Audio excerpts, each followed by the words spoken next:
टलिनी बात्या भय जदि बात्या हम तेज ओडिशार केउंटी केउंटी प्रभाव पड़ो। दर्शक बंधु जदि आप आम चैनल को प्रथम थर आसछन्ति ताहले एबे ही चैनल को सब्सक्राइब करी पाखरे थिबा बेल आइकन को दबाई ऑल नोटिफिकेशन को ऑन कर रखिबे जाफल आम चैनल लेटेस्ट न्यूज आपण माने सर्वप्रथम पाई परिबे।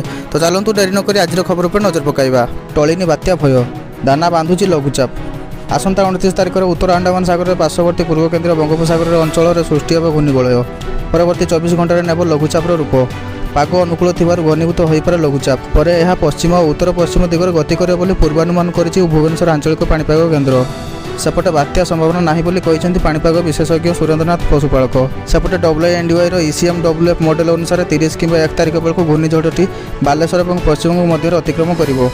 गड़ुची समय बढ़ुची आशंका बात्या हेबो कि नहीं लघुचाप घनीभूत होगाकू बल मिलिबो तो जदि बात्या हेबो तबे कोउंटी कोउंटी प्रभाव पड़िबो। पूर्वर विभिन्न मॉडल करथिबा आकलन एबे किछि मॉडल प्रत्याहार कलेनी किंतु छनका बढ़ाउची।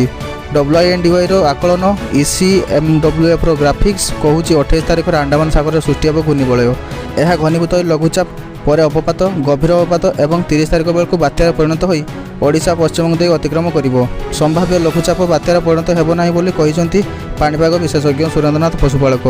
जदि पाग अनुकूल रहे गभीर अवपात पर्यंत घनीभूत हो पारे किंतु यह घनीभूत होगाकू समय कम रही प्रभाव केवल उत्तर उपकूल ओडिशा वर्षा हेबो बोली कहिसंती। IMD रो विस्तारित आकलन अनुसार आसंता 29 तारिख बेलू उत्तर अंडमान सागर पार्श्ववर्ती पूर्व केन्द्रीय बंगोपसागर अंचल में एक घूर्णिबलय सृष्टि हेबो परवर्ती 24 घंटे लघुचाप रूप नहीं पश्चिम और उत्तर पश्चिम दिगरे गति करिवो। जदि यह घनीभूत हुए तेज अवपात हो पारे बात्या नहीं एते आगु आकलन करने विज्ञान सम्मत नुहे बोली पाणीपाग विज्ञानी संजीव द्विवेदी कहिसंती। ओडिशा पर विभिन्न पाणीपाग नियामक रहितिबारु आज एवं आसंता काली किछि स्थान रे घड़घड़ी बिजुली सह प्रबल वर्षा हेबार संभावना रही विशेषकर वज्रपात नहीं आसंता काली 10 जिला को सतर्कता जारी करिछि भुवनेश्वर आंचलिक पाणीपाग केन्द्र। Bureau report Odisha news express.